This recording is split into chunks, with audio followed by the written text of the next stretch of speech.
This is Stand Up for the Truth, addressing important issues and topics affecting Christians across the nation. It is Wednesday, July 9, 2025, and it's Headlines Day with Mary and Tim. It is indeed. Good morning, Tim. Good morning. How are you all?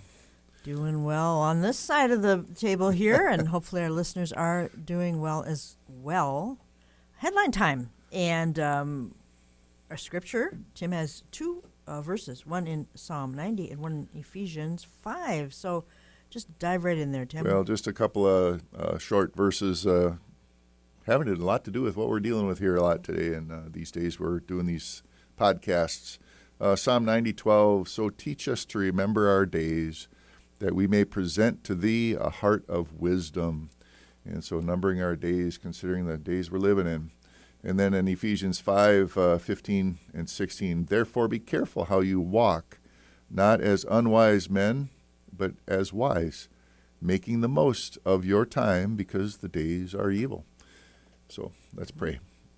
Lord, thank you for your word, and Lord, thank you that you do watch over us. Thank you that you've given us eternal life, Lord. And I pray for our listeners as well, that you'd bless them both in their health and in their lives this summer in Wisconsin. Lord, our hearts are always towards those that are hurting right now, and so we want to lift up those in Texas that lost loved ones and many that are still waiting. And Lord, we just pray for them, and even going back to North Carolina and those floods and people recovering. But pray that more than anything, people would call on your name in this difficult time, and that you'd meet them there with your grace and your mercy and your love, Lord. And so thank you for that, and pray that you'd meet the needs that are there. And so we lift up our podcast today, the news, and that you'd be in everything we do. We need you for every good thing, and so we just ask for that, and we just pray in Jesus' name. Amen. Amen. All right, it is July the 9th, and today's almanac, it is the 190th day of 2025. Here in northeast Wisconsin, we experienced 15 hours and 21 minutes of daylight compared to 15 hours and 30 minutes on the solstice, which wasn't all that long ago, but we're going to lose 30 minutes completely in July of light. And I think we're losing a lot of daylight in terms of the downward slide of our culture. I think things are getting a little darker by the day. And so, yes, we occupy till he comes, and we number our days, and we make the most of each day. And we will lose 6 hours and 23 minutes of daylight between now and December 21st, I'll have to say. And that's the name of the podcast, Getting Darker, earlier. Today in history, in 1810, Napoleon annexes the Kingdom of Holland as part of the First French Empire. In 1850, U.S. President Zachary Taylor died of a stomach illness, possibly related to cholera or typhoid, and he was succeeded in office by Millard Fillmore. Now, the rumor persists, however, that he simply ate bad food, rotten fruit, raw milk, of all things for them to say, because it was always raw for millennium. Yeah, right. But no one has ever nailed it down, which is a little bit strange, too, when a president dies and they can't figure out how. So I thought that was a little bit odd. I'm not going to side with eating raw milk is bad for you. I think it's very good for you. Yes, agreed. So there's our disclaimer for today. Yeah. On today in history, in 1877, the first Wimbledon tournament. In 1961, Greece became the first member state to join the European Economic Community, or EEC, laying the foundation for today's Europe. And in 1962, Bob Dylan recorded Blowin' in the Wind. 1962. Yeah. Today is National Dimples Day. It is National Sugar Cookie Day. You get that from eating sugar cookies. You get your dimples from eating. Yes, if Mom ate sugar cookies while she was pregnant with you, you will have to. Yeah, we're just making this up as we go. You know that. But because you do need something to dip your sugar cookies in, you have Cow Appreciation Day. So dip those sugar cookies. If you're going to use this all in a sentence, yeah, I guess maybe we won't. But every day that I have a hamburger or an ice cream cone is Cow Appreciation Day. That's right. Period. That's all there is to it. Or a glass of raw milk. Yes, or have a glass of raw milk with your sugar cookie. Absolutely. We did that for many, many, many years. All right, headlines. This first article is called Hands That Shed Innocent Blood, the Abortion Pill Inventor's Deadly and Corrupt Legacy, because he passed away recently. This is by Ken Ham. It is a short article, but we are going to mention this gentleman. A French scientist, Étienne-Émile, who recently died at the age of 98, is being hailed in headlines around the world as a beacon of courage and a world changer, a hero for women's rights. But his legacy isn't one that uplifts women. It is a legacy of bloodshed and brokenness, a legacy of death. According to the BBC, this man was the inventor of RU-486, commonly known as mifepristone, an oral drug they say has provided millions of women across the world with a safe and inexpensive alternative to surgical abortion. Now, let's fact check the BBC right there. And this is Ken Ham talking. I recently wrote about a new study, the largest of its kind, that found the abortion pill is not safe. The mifepristone label reports that less than 0.5% of women experienced serious adverse effects. Again, they aren't including the baby's death as an adverse effect, but this new robust real-world study found it's actually 10.93% of women who have adverse effects. To put that into perspective, that's 1 in 10 women who take it that suffer an adverse health effect. And yet the BBC doesn't report that groundbreaking research. Instead, they trot out the tired old argument that the abortion pill is as safe as over-the-counter pain relievers. That's simply not true. It's obviously not true for the baby who ends up dead, nor for the mother who has a 1 in 10 chance of suffering a severe adverse health effect. Beaulieu's widow said of him, quote, his research was guided by his commitment to progress through science, his dedication to women's freedom, and his desire to enable everyone to live better and longer lives, unquote. And the French gender equality minister said Beaulieu was guided throughout his life by one requirement, that of human dignity. Really, Ken says, Beaulieu wanted everyone to live a better and longer life? How ironic. He was guided by human dignity? He certainly didn't apply that commitment to life or the requirement to be guided by human dignity to the millions of babies who were directly killed by the pill that he invented and then fought to have legalized in countries around the world. Beaulieu was guided by a hatred of unborn life and the belief that women find freedom by killing their own children. What an evil worldview. A worldview that destroys the most vulnerable in the name of freedom. Yes, the French president was right when he said that few French people have changed the world to such an extent as Beaulieu did. He changed the world for the worse. He made the world a much more dangerous place, a deadly place for unborn children and their mothers. The Bible has a lot to say about such evil men. Woe to the wicked! It shall be ill with him, for what his hands have dealt out shall be done to him. Isaiah 3:11. Yes, Mr. Beaulieu was born in 1926 in Strasbourg to Jewish parents. He was raised by his feminist mother after his father, who was a doctor, passed away. Now, this is funny, Tim, because when I first heard about RU-486, back in the 90s maybe, I remember thinking immediately, well, 86 is American slang for death. Yeah, it's code, and that's what they were saying about 86 someone. Was it Comey a couple of weeks back? Yeah, on yeah, a beach, right. he put the stones 86-45. In other words, kill the president. Yeah, well, it's funny because as a kid, I always watched the show Get Smart. Yeah. Get Maxwell Smart. Do what? Kill him. He was Agent 86. There's no coincidence about stuff like this. Yeah. And so I thought about this RU-486. Are you for death? Yeah. Now, that has not made the rounds of what I've ever heard, but I saw that immediately. And if you looked into the development of this chemical, you're going to find without a doubt that it was never about becoming unpregnant. It was about the death of a human being. What an irony. They say that the pharma company RU plus the molecular structure 86. Yeah, I'm not buying it. Anyway, that's... So, yes, he passed away at 98 years old, and you don't want to celebrate his life. Anyway. All right. So, Tim, you have a Middle East roundup because Netanyahu was in the States on Monday night. Just a compilation here a little bit of Netanyahu's visit to Washington and seeing President Trump. So at the White House dinner, Netanyahu surprised Trump with a letter that he had sent to the Norwegian Nobel Committee, nominating the U.S. president for a Nobel Peace Prize. And Trump said it was very meaningful coming from Netanyahu. And Trump revealed that the U.S. would hold talks with Iran on a new nuclear deal in the next week or two. Iran has requested to talk to the U.S. Well, boy, it's about time. Mideast envoy Steve Witkoff spoke of Gaza hostage ceasefire deal very soon. And Netanyahu restated his position to a sovereign Palestinian, or I should say his opposition to a sovereign Palestinian state. But Israel does seek peace with those who do not hold to the destruction of Israel. And I mean, that's the key. Which country or even person in the world would not make sure that they can live safely? You're not going to want to, have neighbors move in that are just hell bent on destroying you. Mm-hmm. And indeed, it is out of hell because it's satanic, it's spiritual.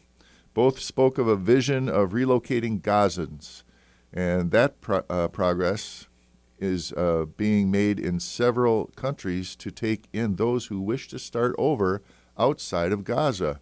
Those who want to stay can stay.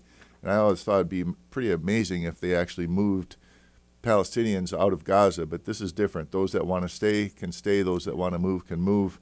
I got to wonder, how many are able to be autonomous and do what they want to do. And I think oftentimes they're being pressured by Hamas and others, to do what they do. Well, you don't want to force relocation because that Right. triggers a lot of political issues. Exactly. But also, if they want to stay, they would have to wait for a rebuilding. They can't just stay where there's nothing. So I think if they were allowed to think for themselves, the individual Palestinians would want to move to a place where they could prosper even. A place where they're not, it's such a concentration of population. Yep. Netanyahu reiterated that the U.S. and Israel strikes on Iran had changed the face of the Middle East and creates an opportunity to expand the Abraham Accords, adding several nations to the list of those included in normalizing relations with Israel. And that's pretty amazing. Abraham Accords among the Arab world to work with Israel once again, first of all, acknowledging them as a nation. Witkoff is flying over to Qatar this week to participate in indirect talks between Israel and Hamas. Trump believes it will produce a positive outcome. Trump has reached out to the Syrian interim president looking to sign a normalization agreement between Syria and Israel with the U.S. as a guarantor. And another agreement on the table is between Syria and Lebanon. A lot of activity since Iran was subdued recently, and we will see how this all develops as the summer goes. Also, evangelical leaders call on Trump to stand with Israel's biblical covenant in an open letter. A group of prominent evangelicals has penned a letter to Trump calling on him to recognize Israel's biblical right to its covenant land without restriction and warning against any attempts to divide the Holy Land through diplomatic pressure. And that's just about every president in the past has said, land for peace, land for peace. And that was where all these things fell apart. So they praised Trump's pro-Israel stands, including moving the U.S. Embassy to Jerusalem and recognizing Israel's sovereignty over the Golan. But now they're asking for a complete restraint from pressuring Israel on matters concerning what they call covenant land, Judea, Samaria, and Gaza. Basically, U.S. presidents should not control Israel's internal decisions regarding what they do with their land. They went on to warn about the biblical consequences of pressuring Israel to divide the land, and there are consequences. They called for a no two-state solution, remove references to the land in their Abraham Accords, recognize Israel's right to act without restriction in their own nation. Notable signers to this letter that was sent to President Trump, Michelle Bachmann and Bill Koenig, and Jan Markell, actually, who has her program here on Q90 FM on Saturdays at 9 a.m. They all directly engaging with the Middle East policy and challenging the president to align U.S. foreign policy with biblical principles rather than simply conventional diplomatic approaches. And so for now, at least, appears that Trump understands the peril of what has been called the two-state solution and how it cannot possibly guarantee Israel's safety. While he supported it in 2020, as did Biden after him, it appears to be headed to the diplomatic graveyard, and I say amen to that. Watch for a plan to redraw the border between Jordan and Israel. Wow, that'd be very significant. Can you imagine Jordan? They're the ones that came back in, and if you look at who actually controls Temple Mount, it's the Jordan, Waqf. Yeah. So anyway, watch for that plan to them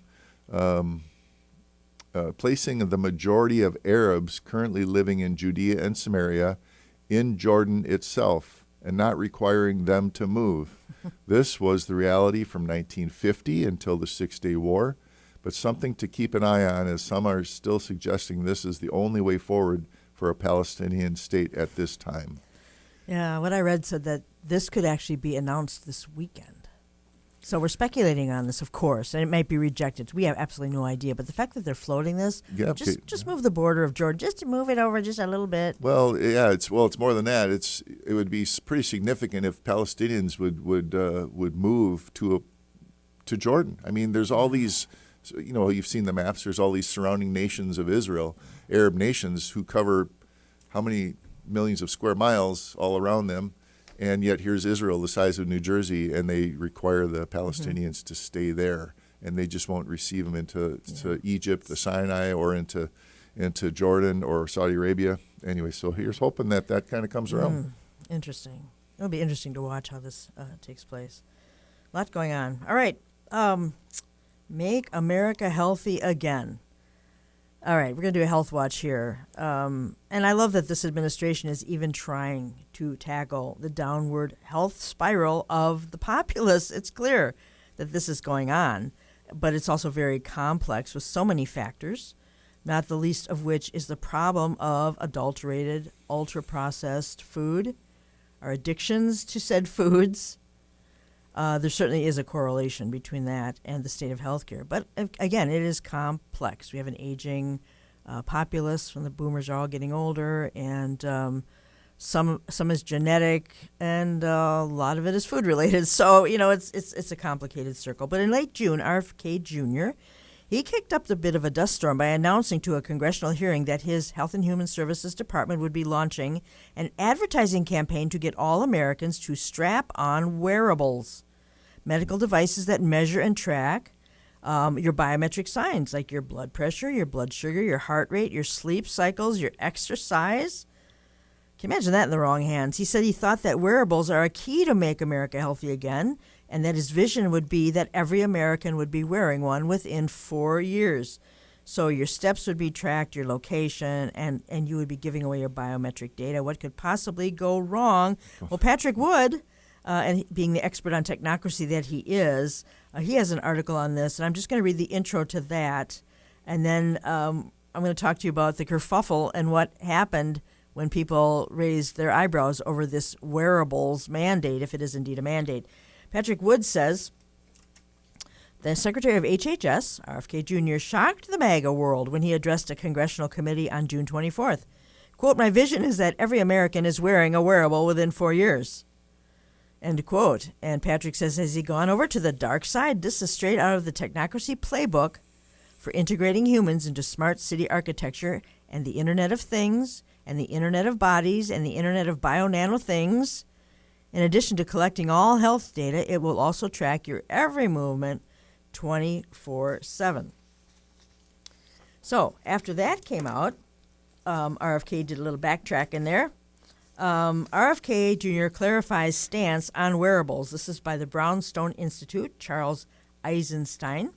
Robert F. Kennedy Jr.'s remark in a congressional hearing last week that my vision is that every American is wearing a wearable within 4 years stirred an uproar in the Make America Healthy Again circles, as one influencer after another scrambled to denounce his statement and accuse him of being a sellout or a traitor.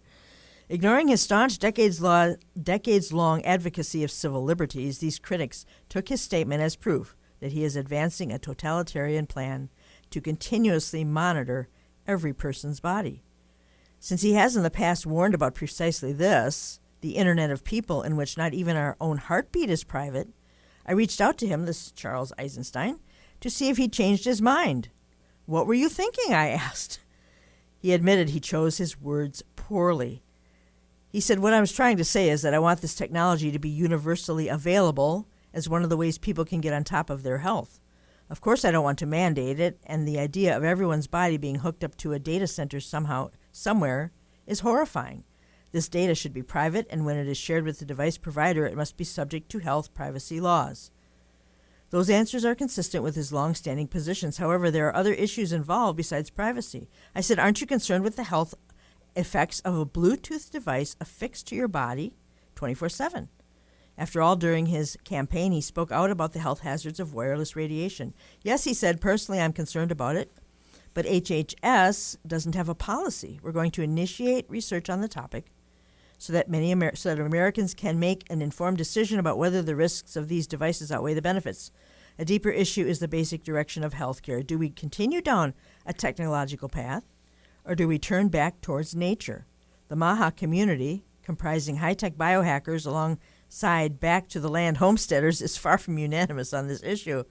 Is this really the path? I asked him, is the future of health one of increasing dependency on technology, or do we accept a transhumanist future where flesh merges with machines? And then he said, well, everyone's making this more complicated than it has to be. The basics are simple. Wholesome natural foods and the right amount of exercise. Wearables can help people make good choices, but they can't make the choices for them. True? So we're talking maybe a political compromise here. Or it says here, this isn't the first time this has caused a ruckus. Whenever he makes a necessary political compromise or appoints someone who isn't anti-vax, hardliner, many in the movement accuse him of treason. He faces enormous political headwinds and bureaucratic inertia in carrying out his most ambitious goals. But he's been as bold as possible to be while still keeping his job. So, he's bound to stir up a little trouble with that, right? Well, how do you operate in a position like that, such a high profile? Yeah. You can think that how much he could possibly get done. There should be, we got these guys in there, Trump and RFK and all that, and such things are you'd think so much could get done, but they got to wade through all of these things and then face the media and then having people, And the expectations everyone had, oh, good, we got a health guy in the government. So they already have their expectations of what he's going to do. Yeah, because we're talking about raw milk, we're talking about all that stuff. Well, it's Cow Appreciation Day. That's right.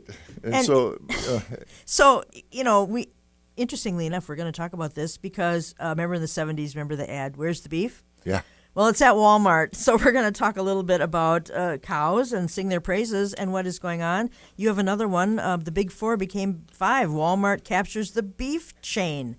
What in the world, Tim? What you got? Well, being Cow Appreciation Day, we looked at Beef News publication, which is interesting. But no, it kind of caught our eye here. Again, this is Tyler Durden, passed this along from Beef News. The Big Four just became five. Okay, we're talking about meat producers here, meat packers.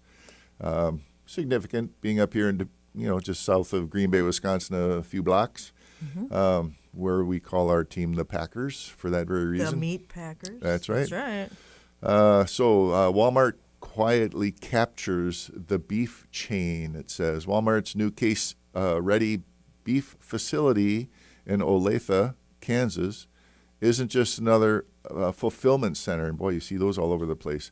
It's actually a chess move, he calls it here. So, 300,000 square foot plant, 600 new jobs, cuts packed, labeled, and shipped straight to the Walmart shelves. And all of it fed by one source, Sustainable Beef, LLC, the North Platte processor Walmart bought back in 2022. What the press release calls supply chain transparency is really supply chain capture. In other words, it's all starting to come under one umbrella again. We're delivering more of what our customers want, affordable food and quality they can trust, says John Laney, the Executive Vice President of Food at Walmart U.S. Trust, sure. Just don't ask who sets the prices for the people raising the cattle. One chain, one gatekeeper. In other words, if there's only one guy watching that food chain, there's only one guy that's setting the price. And, in fact, it's been known for some time, a lot of these companies are being bought out. We had a friend who made boat propellers. Boat anchors, foundry. And the company that he would sell much of his product to says, well, we can get these cheaper somewhere else, around the world. We're requiring you cut your prices just like that. Right. And it puts a strain on him. Well, this is putting these, like Mary said earlier, a lot of these smaller outfits are going out of business because of this. And so Walmart now owns a piece of that processor. The total investment is nearly $700 million. And this isn't a backup plan. It's a power play. Walmart decides what the cattle are worth. Walmart decides how it's cut and wrapped. Walmart decides what consumers pay. And the middle man is gone. The middle, they're gone. Small processors are wiped out. According to USDA's Packers and Stockyards report, the number of federally inspected beef slaughter plants declined from 297 in 2013 to 271 by 22, and that's just the headline. It's actually more significant than that. Nationwide, over half of small or mid-sized beef processors, those handling 5 to 500 head per week, disappeared between 2000 and 2020 based on the analysis from Rocky Mountain Farmers Union. And then COVID hit. According to CDC data, more than 480 meat and poultry facilities across the country reported COVID outbreaks, many of them small ones, already fragile, never reopened. And so nationwide, small and mid-sized beef processors have declined sharply over the past two decades, with many regions, including the High Plains, now facing limited slaughter access and months-long backlogs. And so from 4 to 5, the new packing order, quote unquote. The packing order. Yes, if you raise chickens, it's a pecking order. If you raise beef, it's a packing order. The big four meta packers, Tyson, JBS, Cargill, and National Beef, have dominated the industry for decades. Well, now Walmart is quietly becoming the fifth. It owns the processor. It controls the packaging. It owns the shelf, all these Walmart stores. Here's the kicker.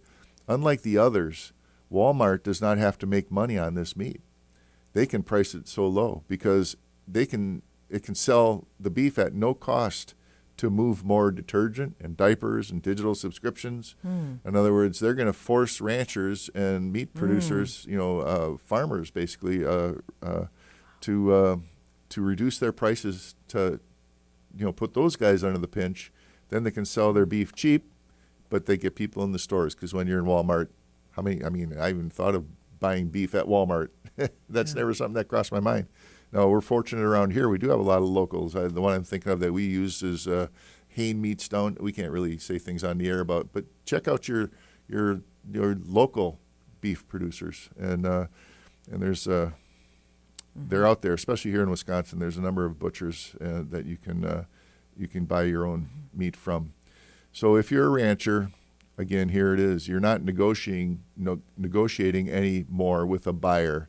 You've basically just entered a corporate conveyor belt, and you're stuck. Wow. Walmart sets the price. And in retail, because I worked in a grocery store, those are called loss leaders. Yeah. They advertise these things at a loss. It brings people in. You have the weekly ad, what's on sale. Loss leaders bring people in so that they will buy detergent or whatever else there is that you're selling. Yep.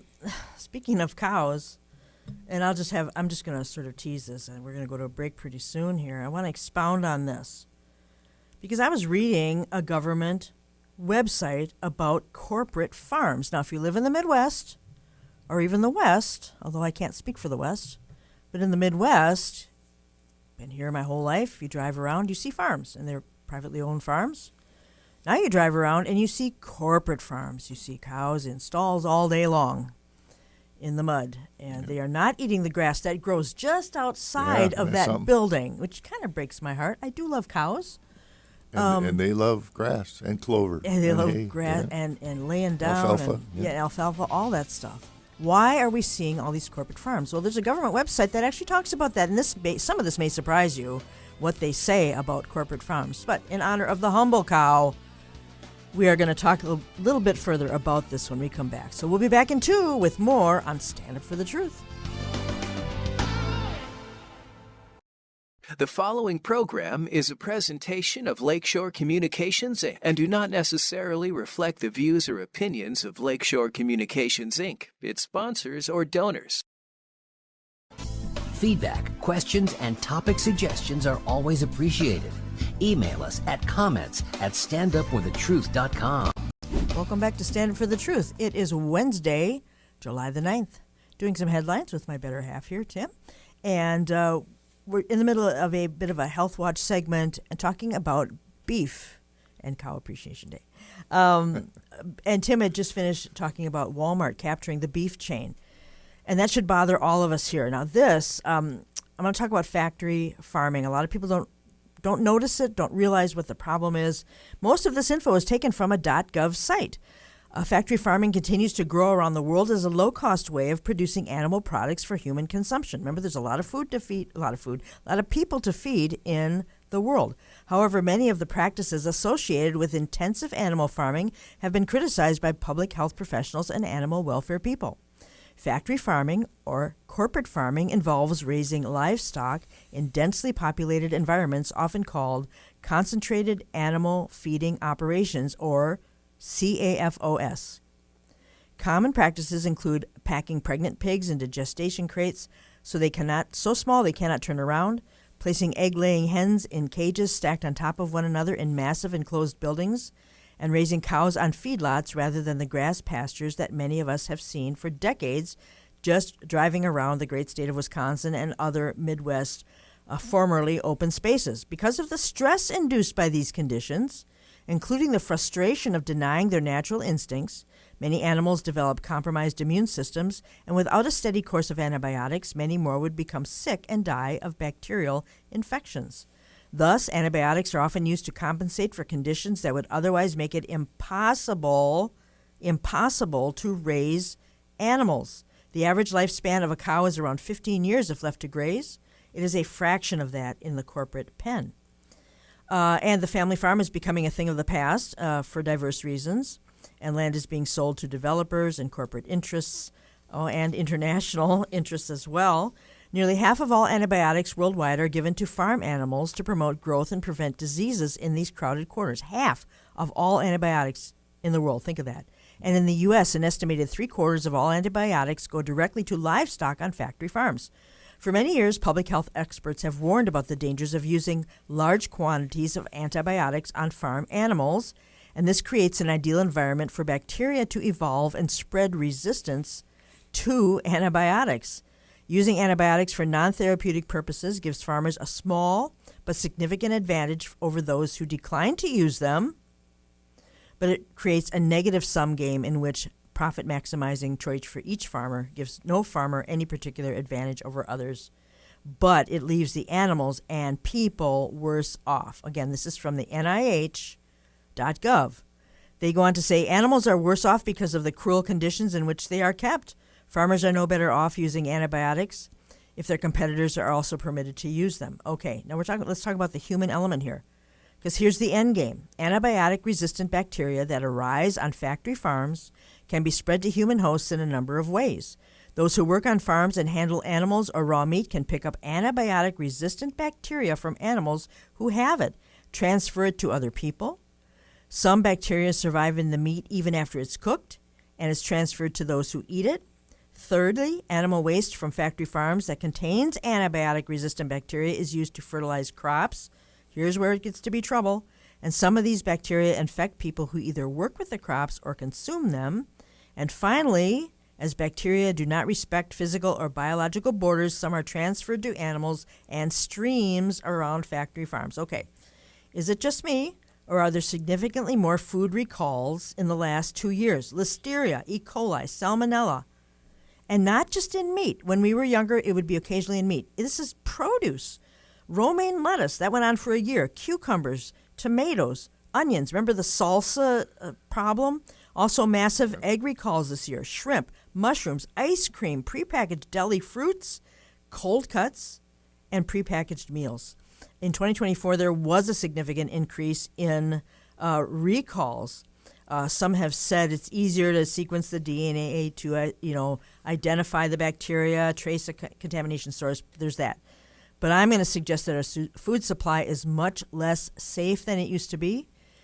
Consumers are feeling less confident in that safety, and it is largely traced to antibiotic use and corporate farms. So consumers also want increasingly ready-to-eat products, restaurant meals, globalization of our foods. Restaurants are relying on companies like Cisco instead of making food on site. We are ceding control of our food to perfect strangers, basically. Now, Tim, if we could all just afford grass-fed beef and organics, that might help, because the good stuff is a lot more expensive. Yeah. But is it also your medicine cabinet? We used to think, well, your food can also be your medicine cabinet. So there's that. You end up going to pay one way or another.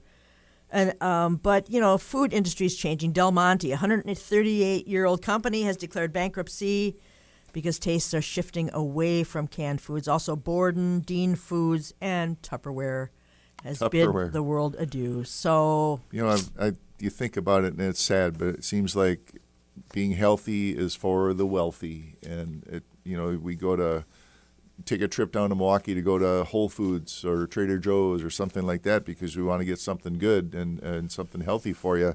And instead of Whole Foods, they call it whole paycheck. They do. Just like, anyway, I don't know but about. Their beef is exceptionally good. Obviously, it's better for you. Obviously, there's so much that's so much better for you, but they've put it out of range. I mean, to me, that's what Maha ought to be doing, is making healthy food affordable. Whatever. Real food should be cheaper. Yeah, should be the other way around. Exactly. Right. But exactly. Anyway, so that's our Health Watch update here on Stand Up for the Truth. Tim, you're going to move on to a very interesting article about a smart city in Japan put on by a corporate name we all know. Yeah, Toyota. Talk to us about this. Yeah. Toyota. What in the world? So a couple of things here. First, we were looking at this article. It's kind of a lengthy article, but it's all really interesting, I should say. I don't know how many of you think about this, but there was a computer game 10, 20 years ago, more, called Sim City.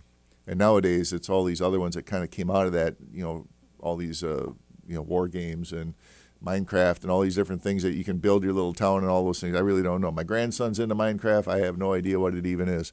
But the fact that you could build a little simulated city and put the firehouse where you want to put the firehouse, put the police station, and then set up the neighborhoods, and then you could actually set it up for a fictional monster that would come through and destroy, and you'd have to fix. Anyways, if any of you remember SimCity, well, here we go. They've actually, I think, designed something here. Yeah, the real thing. The real thing, right? Yeah, and the thing about SimCity, I want to mention this, is when I first saw it and when I started to work with it, and my daughter was building SimCities, the power you feel to design, how big should my power grid be? What do I need to keep people alive?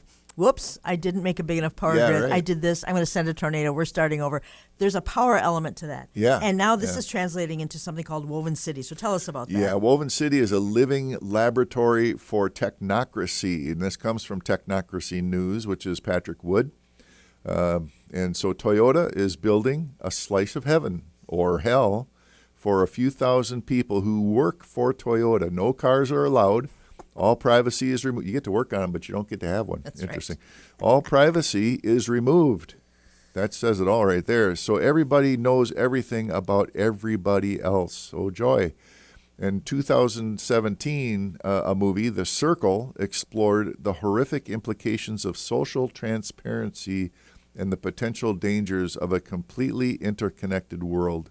The name Woven City harkens back to Toyota's historical roots as a manufacturer of automatic looms, symbolizing the idea of weaving together not just streets but also people and technologies and data into a cohesive and interconnected urban environment.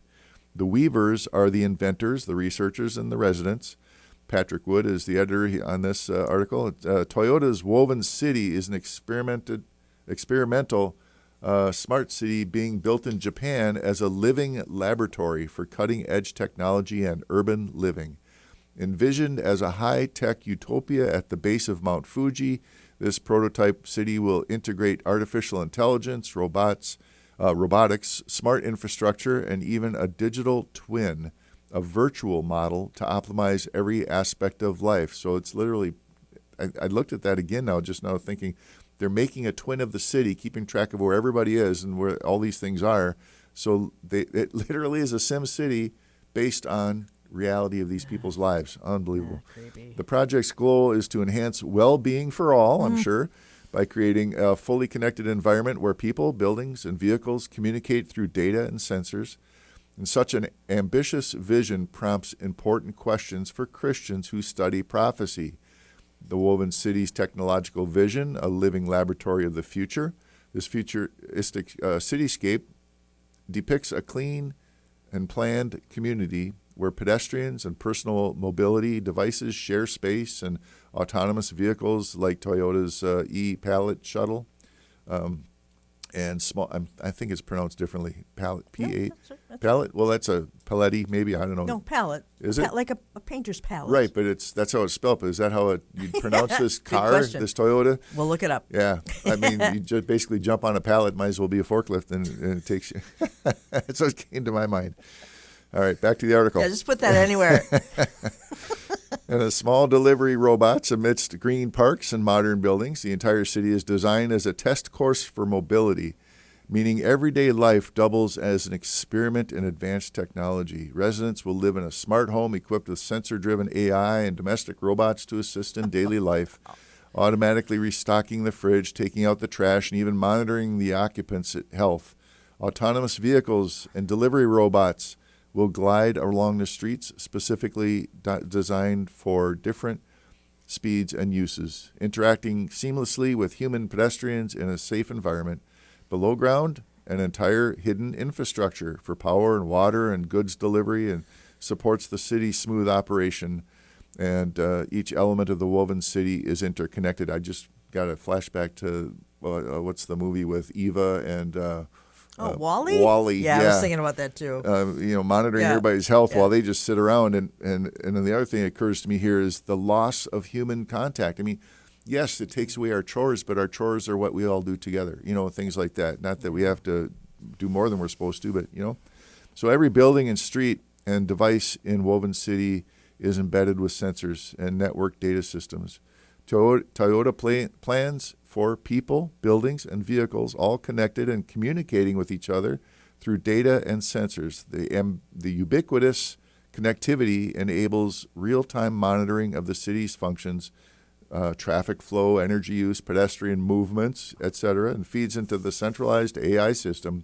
In essence, the city itself is under continuous surveillance by a benign design. Sure. Wouldn't it be better if it was by a benevolent creator? Yeah. In fact, which it is. Benign designer, benevolent creator. Right? Wow.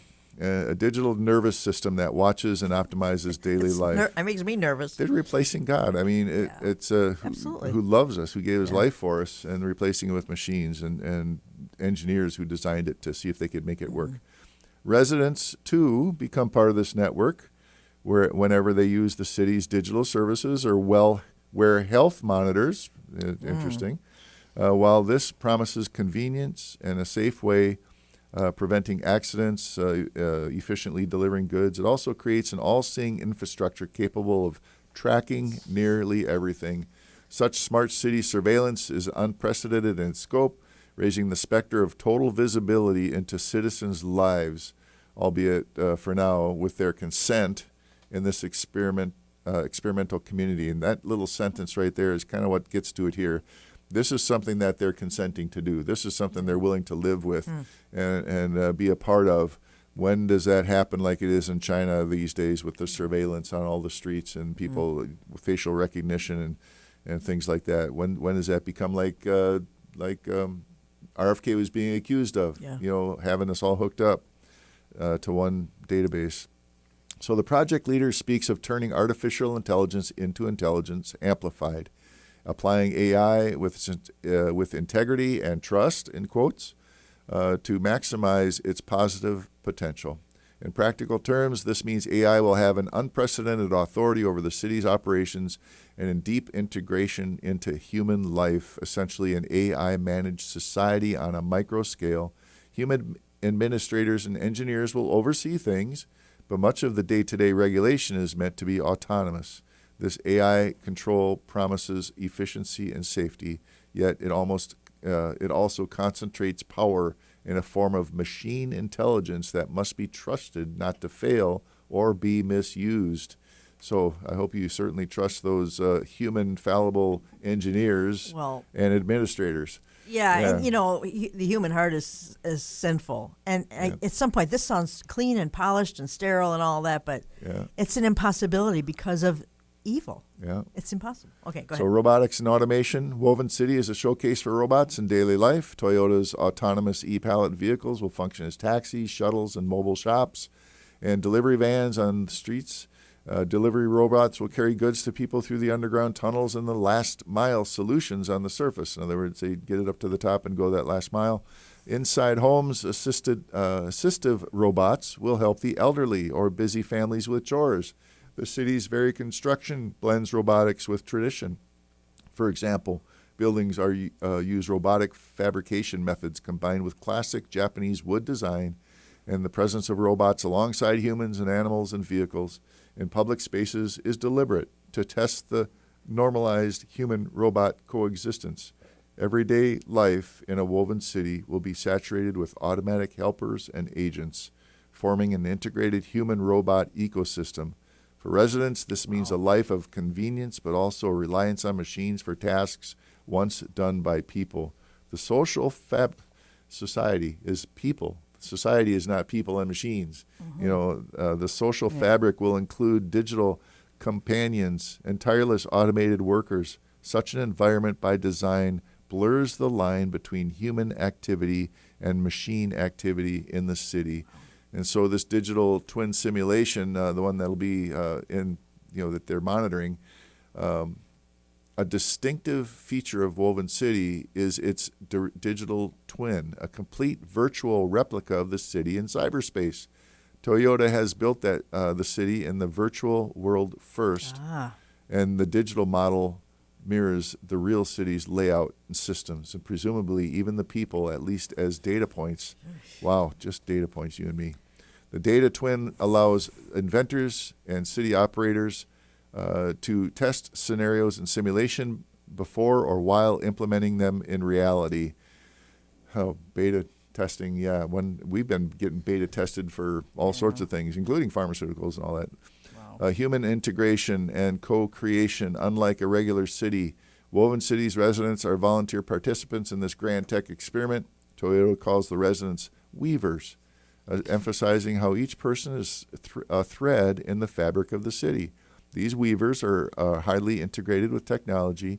They live, move, and communicate through the smart system, and their interactions generate valuable data. They also actively co-create by giving feedback on new products and services.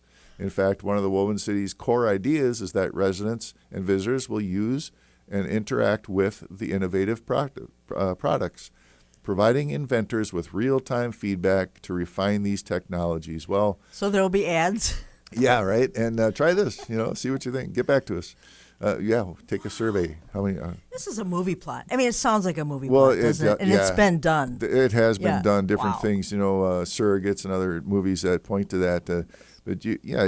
So it's they're finally bringing it to some reality. People may be attracted to this, but I can't imagine losing all that human contact. We're not designed to be alone and not have human contact. And so Woven Cities, in a symbolic sense, poses the question, will we weave God out of the tapestry of our future?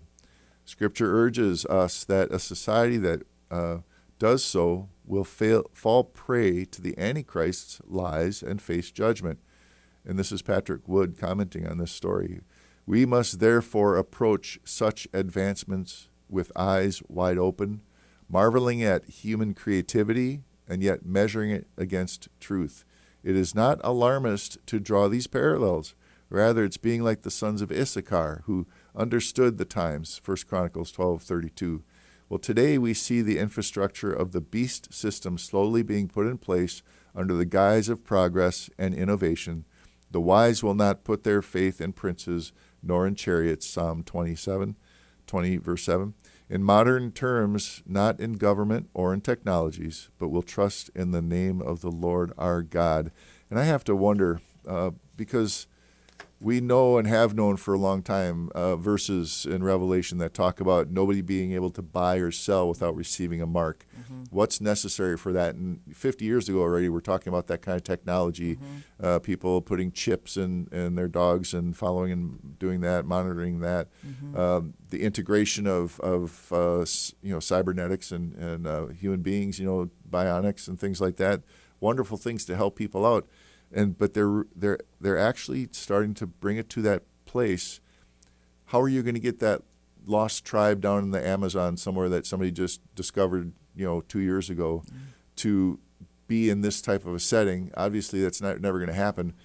But putting on a watch, a little Apple Watch that's got from your wrist, can tell how much blood sugar you have. It can tell how much what your heartbeat is, and all of those things. And to have those devices, and here we are in the States and many developed countries that are carrying these phones around with us in our front pocket, right next to your heart.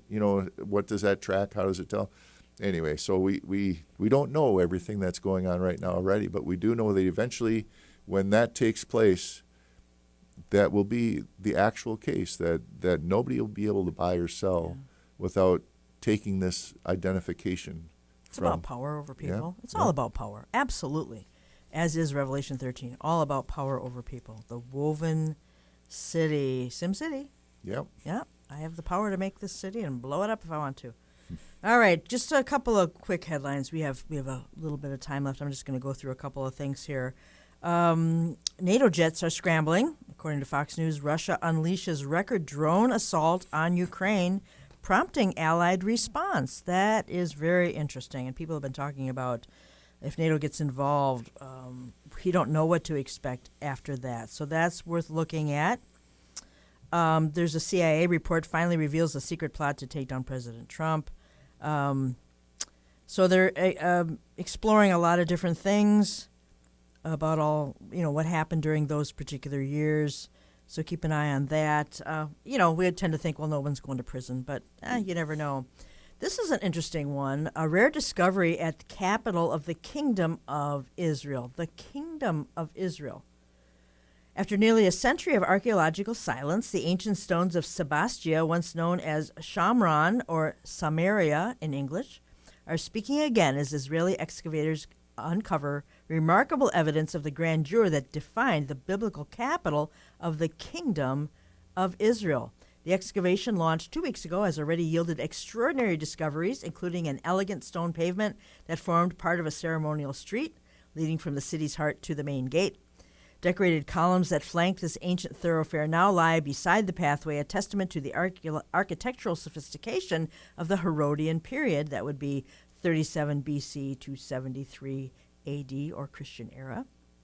And the reason that I'm always fascinated in these finds is because I consider biblical archaeology a form of apologetics, and the way it confirms what we already know of the accounts in the scriptures. It says here, among the most intriguing finds is an ornate stone base that archaeologists believe supported a significant monument near the city gate. Though the monument itself has vanished through the millennia, researchers suspect it may have been a decorative gateway marking the entrance to a tower or a temple complex. These represent the first comprehensive archaeological work at Sebastia in approximately 100 years, following Harvard's pioneering expedition that initially uncovered the gate and its towers around 115 years ago. And like I said, it was the capital of the Kingdom of Israel during the 8th and 9th centuries BC. They do want to open this area up to tourists. Currently, visitors can only access the site during special events with advanced planning, but they want to transform Samaria into an accessible destination capable of welcoming hundreds of thousands of people each year.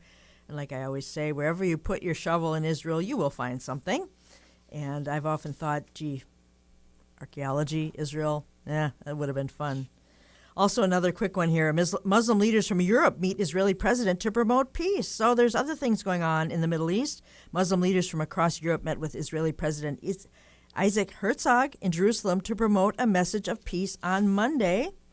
Herzog said in a statement, he said, and then they didn't put the statement in the article. Great. The president stressed the importance of the delegation and Israel's commitment and strong desire to advance to a new era of inclusion and peace in the Middle East. He stressed the vital role of the Muslim population in Israel, which he noted was an integral part of Israeli society. So that's news to some of us, because all we ever hear about is those who want Israel's destruction.